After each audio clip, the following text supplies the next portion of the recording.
speaker, Professor Jeffrey Sachs.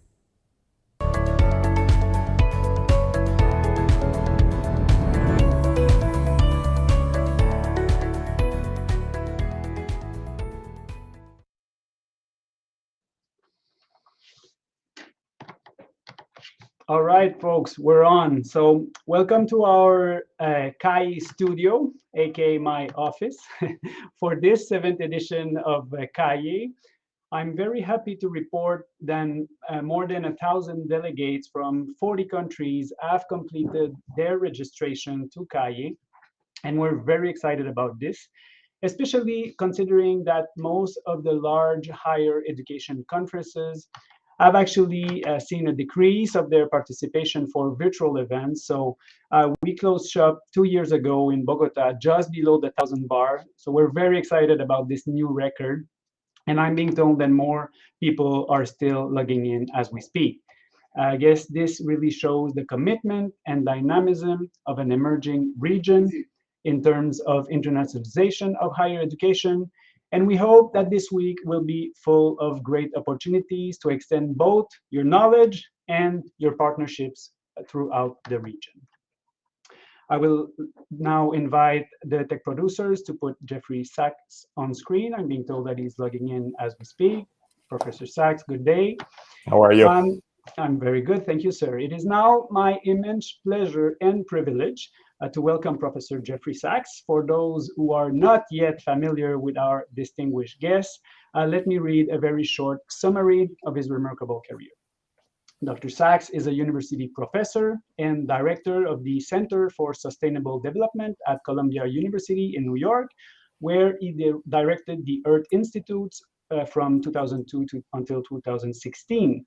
He is also president of the UN Sustainable Development Solutions Network and a commissioner for the UN Broadband Commission for Development.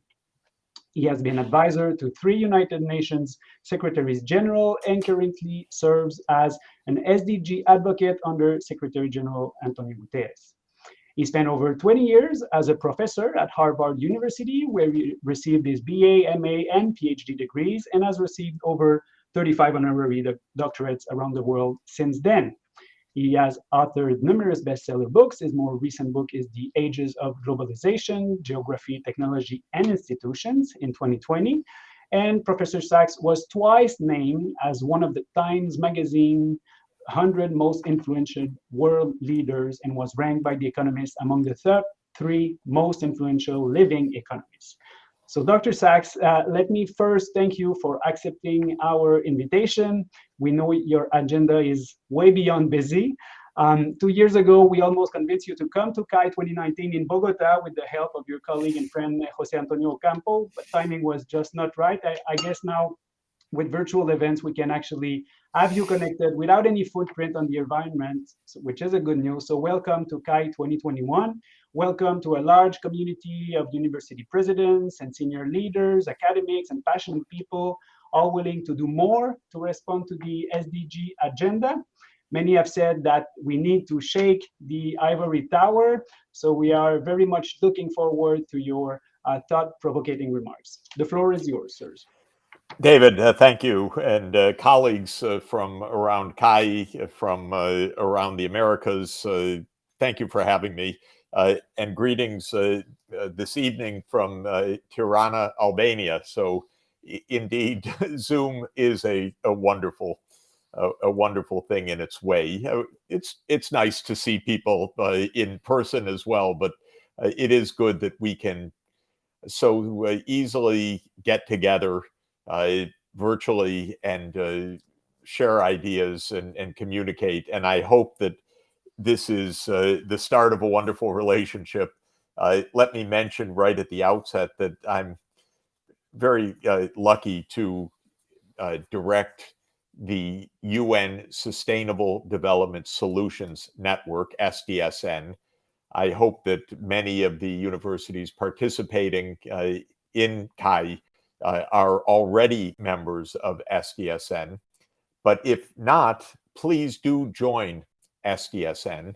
And if you just drop me a quick email at sachs@columbia.edu, I will forward it to our team to help you understand what is SDSN and how to make an application to be a member of the UN Sustainable Development Solutions Network. It's a global network of universities that aims to support universities to play the role that I believe universities can and need to play to help the world achieve sustainable development.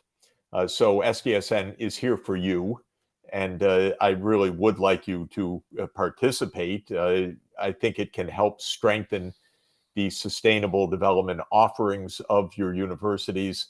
And the more you do, the better off all of us are in really changing the direction of our planet, because we need to move in a different way. And I think universities have a unique role to play. It's fair to say governments are not where the knowledge is, not where the technical knowledge is, not where the will to change, in fact, often is. But universities have two remarkable attributes. One is that they aggregate knowledge from across disciplines, and the kinds of challenges that we face today are intrinsically cross-disciplinary. And second, what we all love about universities is that they have young people that refresh the universities, refresh their senior advisors and professors, and that are, of course, not only in cliched terms, but in reality, the upcoming leaders of society. And it's our job to help empower them with the tools that they'll need for responsible, ethical, and technically sound leadership in the 21st century. I wanted to speak about two issues that I think are really paramount for us. One I've already started on, and that is the Sustainable Development Agenda, what it means, how we can get better organized, what is our role. And the second is the issue of access to higher education in general, especially the question of access in the age of digital technologies, because we now can do absolutely new, wonderful things with access and with global partnerships and with innovative programs that simply wasn't imaginable just a few years ago. Well, on the Sustainable Development Agenda, I think everybody on the call is likely aware of two critical globally agreed objectives. One is the 17 Sustainable Development Goals, which all of the 193 UN member states adopted in September 2015 as the framework of global cooperation to the year 2030. These SDGs followed the MDGs, which were the globally agreed goals between 2000 and 2015. And I will predict that as of 2030, there will be a new set of goals as well that will carry us forward perhaps another 15 years, 2031 to 2045. The reason I say this is that there's really great value in having globally agreed goals. Not that they are therefore automatically achieved, although they ought to be, but they give us a common language and a common sense of purpose and a common direction on the planet, which we so much need. There's enough noise in our daily lives, enough friction, enough divisions in our society, enough geopolitical political tensions, that it's really nice to have something that the world has agreed to as important, worthy, time-bound for all of humanity. In addition to the SDGs is the second major goal, and that is the Paris Climate Agreement. And this, of course, is also profoundly relevant for all parts of the Americas, but all parts of the world. The prevailing framework for climate change is the agreement that was reached in December 2015, a few weeks after the SDGs, when the same 193 UN member states signed the Paris Agreement, which is an implementing agreement of the 1992 UN Framework Convention on Climate Change. So the SDGs are goals to the year 2030, and the Paris Climate Agreement are globally agreed goals to the year 2050.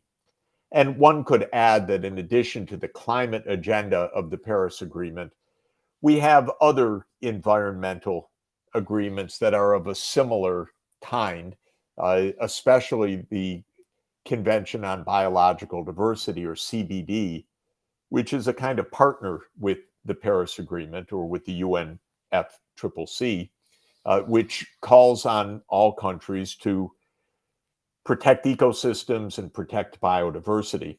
And as I'm sure everybody is aware, not only do we have an upcoming meeting in just a couple of weeks in Glasgow, Scotland, COP26, but actually there was launched this week, and now for continuance next year, COP15 of the Convention on Biological Diversity under the host country, China, which will aim to put in place medium-term and long-term goals for protection of ecosystems.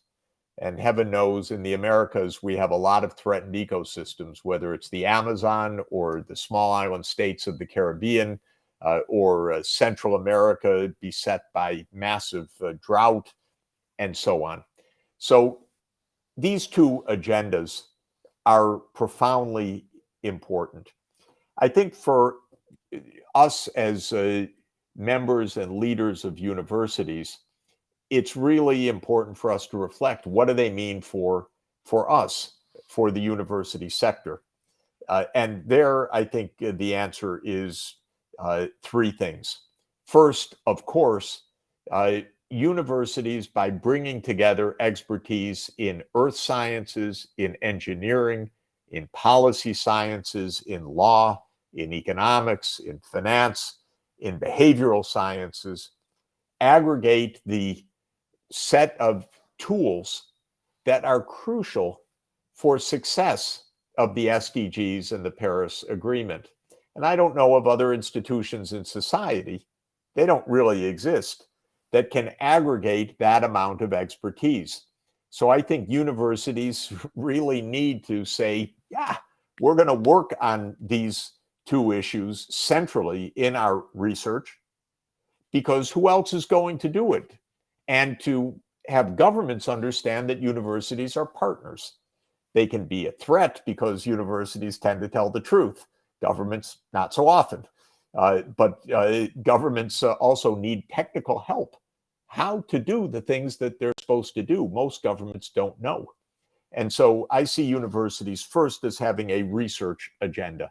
Second, of course, they have a massive convening agenda of bringing together academic expertise, the business community, civil society, and scientific knowledge.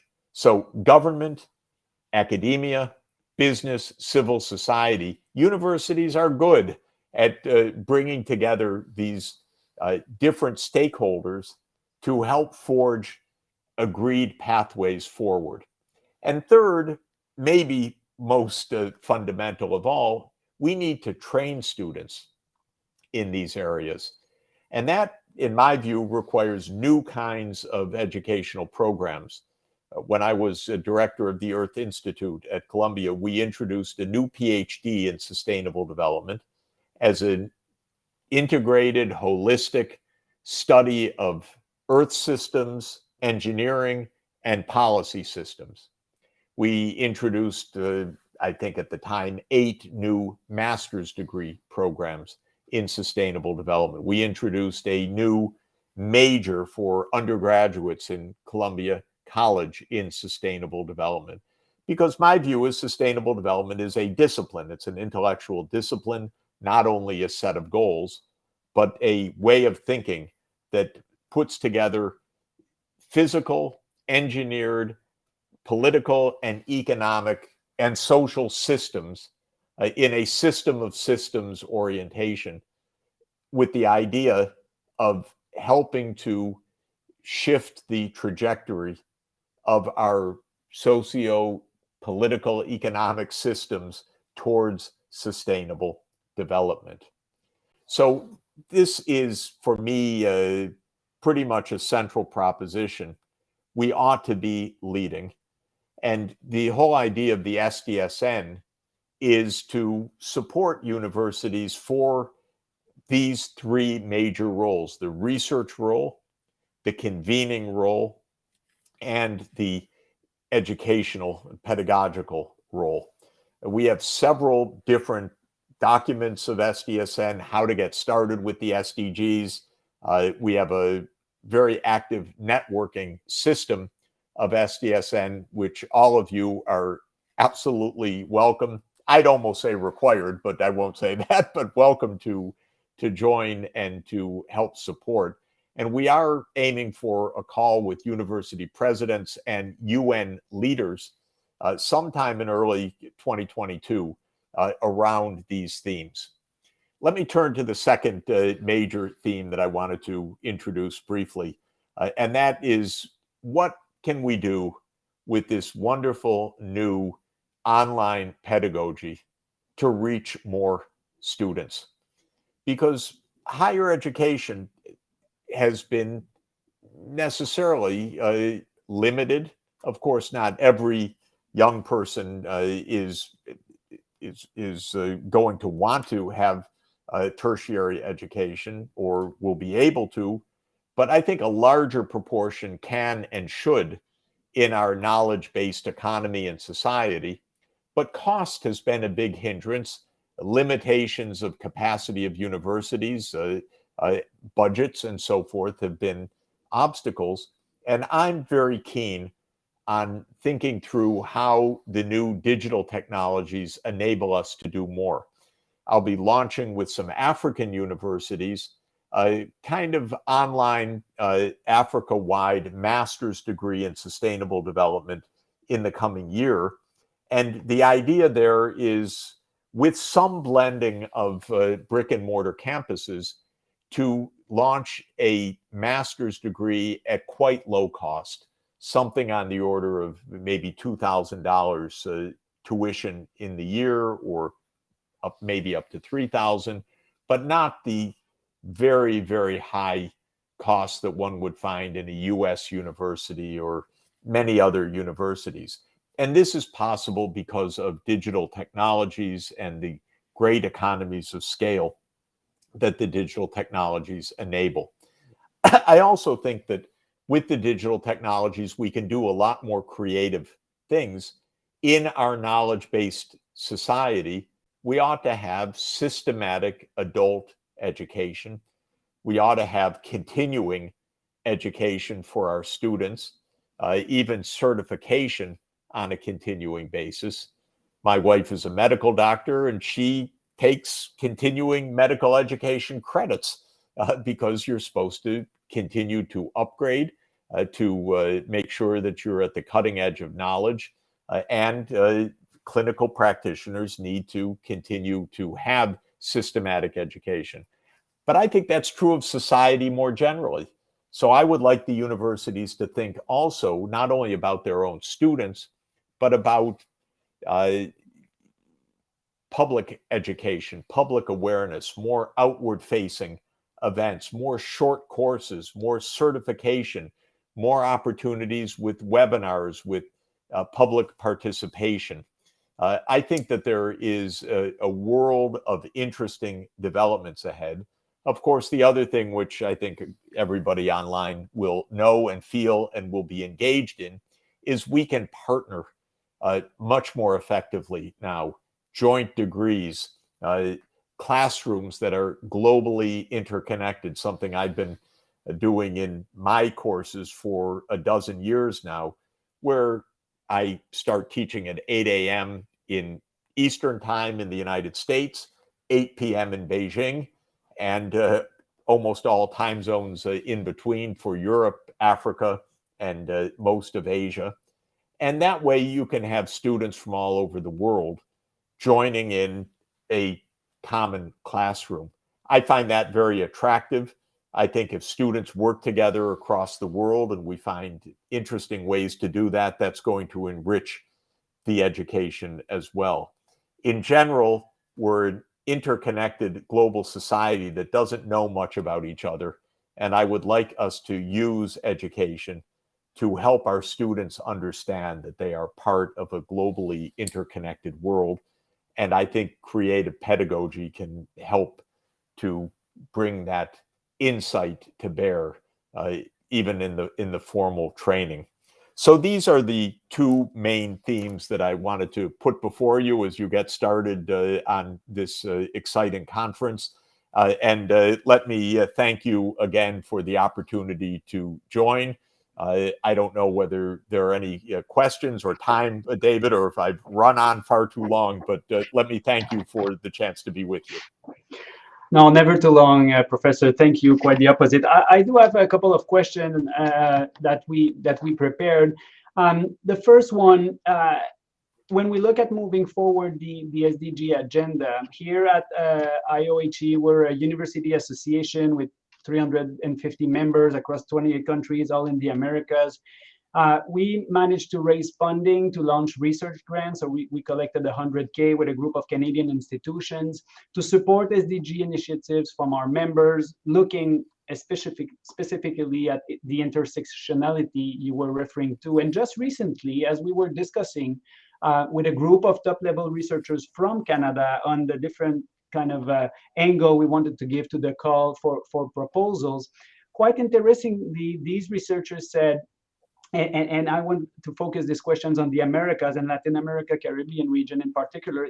The Canadian researchers were saying, in fact, we have more to learn from Latin America than what we have done here, if you look at the last 10 or 15 years. And probably because the Millennium Development Goals in the previous round were kind of still a north-south kind of approach where we didn't necessarily feel concerned here in Canada or the US or Western society in general, while other countries were already active in that. And also when you look at university and what we call extension or community engagement in Latin American institutions, we really feel that there's a lot to be learned. So that kind of really shift to this breaking down the north-south and just thinking about this global community of knowledge. What's your take as an observer, as a specialist, looking specifically at Latin America as a region on what they have achieved and what actually can be learned from this region? Yeah, thanks a lot. This has actually been a tough time for the region because not only did COVID hit very hard, but it's been a strangely difficult and destabilizing time politically in almost all of the Americas, including in my crazy country, the United States, where we had the craziest president of American history. And unfortunately, he's not gone yet exactly, Mr. Trump. But there's a lot of disarray, confusion, unhappiness in the Americas. So we should all be trying to sort this out. And you're right, it's not north-south. It's my God, what's going on here for all of us. So what I find is that our colleagues really want to participate, and we can do very interesting things. So in the US context, we did a project which I found very gratifying earlier this year on how the US can make the transition to net zero by 2050, which we call the Zero Carbon Action Plan.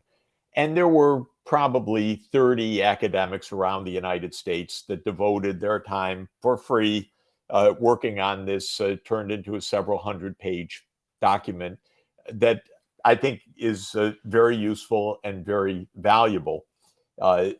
Similarly, we launched a project, the SDSN supported a project called the Science Panel for the Amazon, where the theme is the Amazon needs sustainable development, and Bolsonaro is unfortunately busy burning it down or looking the other way as it's burned down.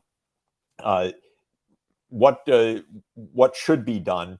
And the idea was that the scientists from the Amazon basin are the world's experts on the Amazon, and they should get together. Well, just amazing. 200 Amazon basin scientists, the world's best, spent a year and put together the most comprehensive scientific assessment of the Amazon that exists. And it was basically done. We were able to get some funding for some basic staffing and so forth. But again, people were so generous with their time. And that massive report is now entering into the political sphere. President Duque of Colombia has initiated the Leticia Group, which is the Amazon basin countries at the political level. I spoke with President Duque a couple of weeks ago and contributed to his meeting of the group last week online. And we're going to bring the scientific report and the political leadership together in the coming months. Another example, the Caribbean Basin as a group is facing increased hurricane and rising sea level threats from climate change. What should be done in CARICOM and in Central America in regard to the climate adaptation agenda?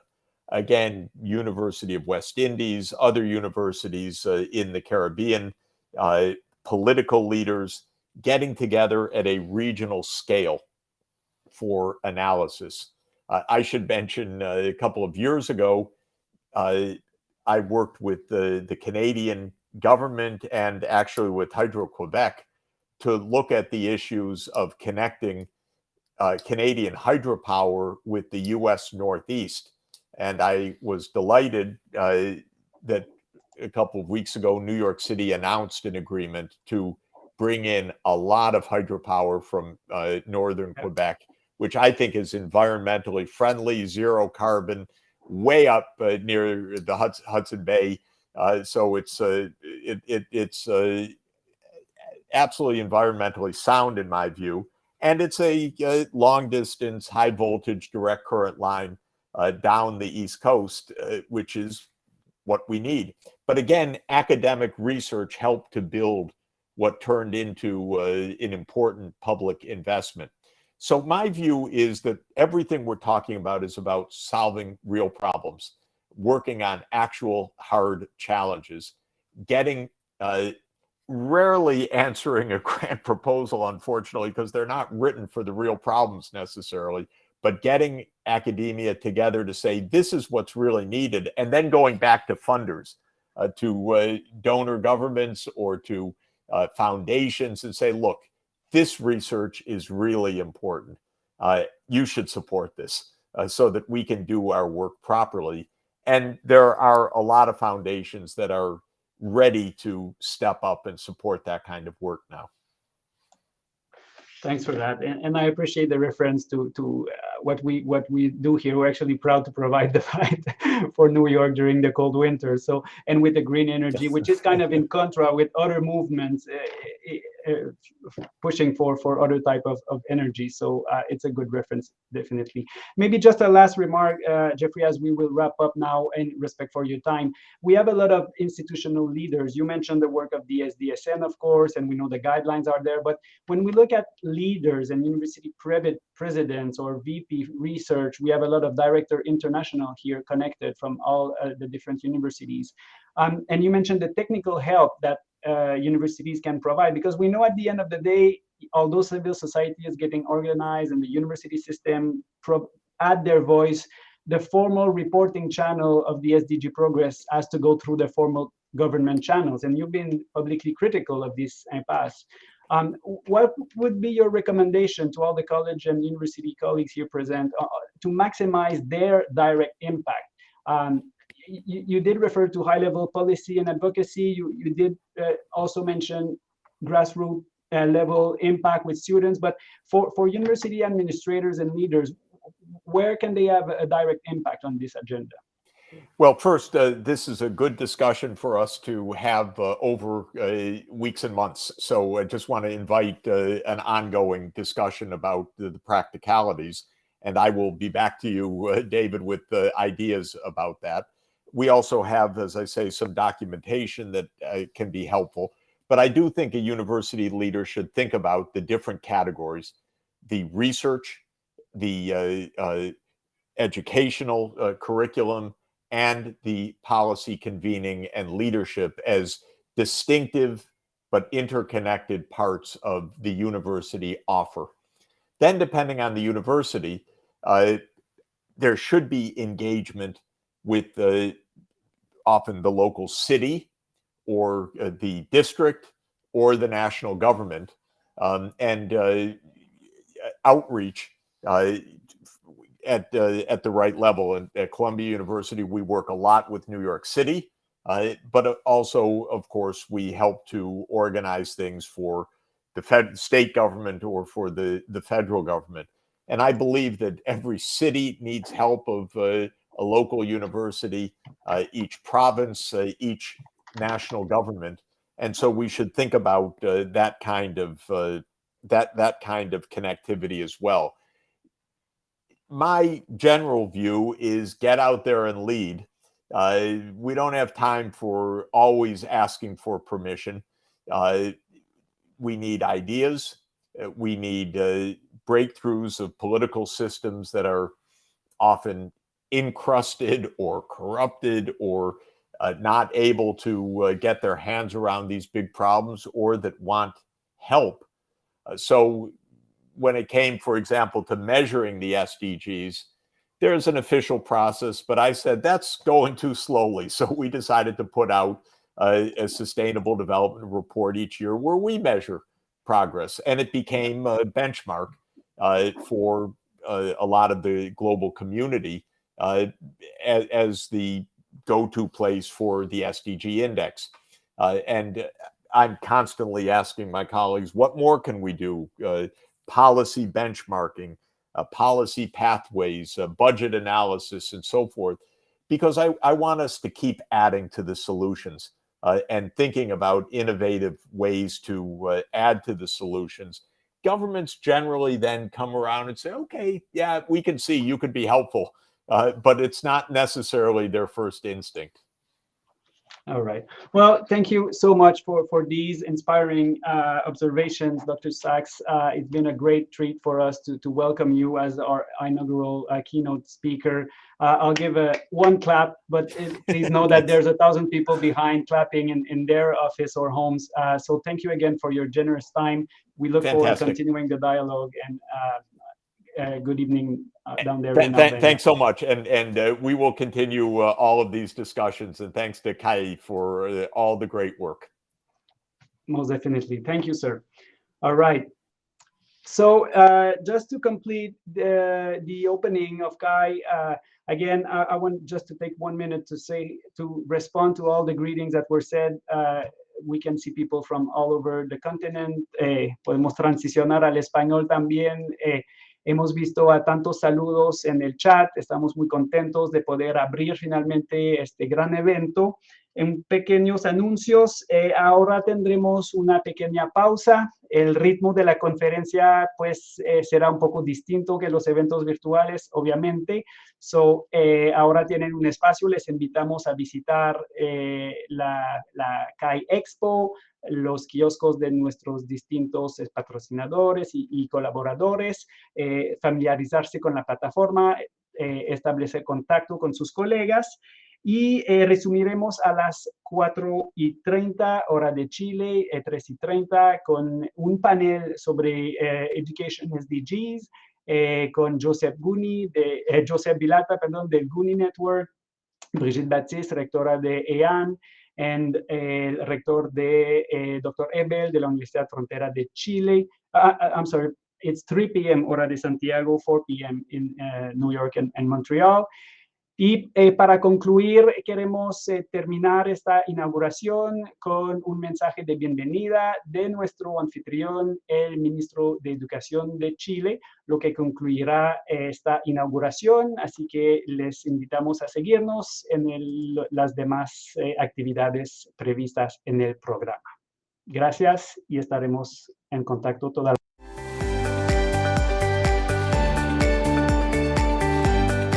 Para nosotros es una gran satisfacción recibir al Congreso de las Américas sobre Educación Internacional y les damos la más gran bienvenida a todos quienes participan de esta iniciativa.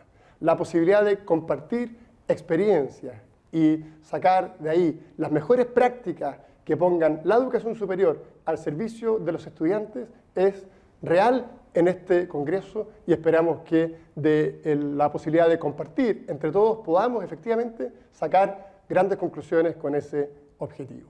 Chile tiene un sistema de educación superior diverso, tanto en las características de sus instituciones de educación superior como en los distintos focos y proyectos educativos que ahí se representan. Es ciertamente una virtud de nuestro sistema, que tratamos siempre de potenciar y que ponemos a disposición de los demás países para que desde ahí puedan también sacarse iniciativas que permitan el desarrollo de las instituciones más allá de nuestras fronteras. Creemos que es importante aprovechar esta oportunidad para reflexionar sobre las virtudes, los desafíos y las posibilidades de los distintos sistemas de educación superior que aquí están representados. Y también aprovechar de compartir la manera en que los distintos países han sabido enfrentar la pandemia del COVID-19. Ciertamente ha significado un desafío enorme que nos ha permitido también desarrollar con velocidad respuestas, siempre pensando en el bienestar de los estudiantes y que nos permitirá también, ya pensando en el mediano y futuro plazo, desarrollar políticas que pongan a disposición de los distintos países todo lo aprendido y poder así catapultar nuestros sistemas de educación superior hacia los desafíos que nos presenta el futuro. Espero que este Congreso sea una oportunidad concreta para compartir experiencias, reflexionar sobre ellas y sacar de ahí las mejores conclusiones que nos permitan, en un espacio de libertad, de conversación y de permanente desarrollo, sacar adelante las mejores iniciativas con miras a el mejor desarrollo del sistema de educación superior, tanto en Chile como a nivel internacional.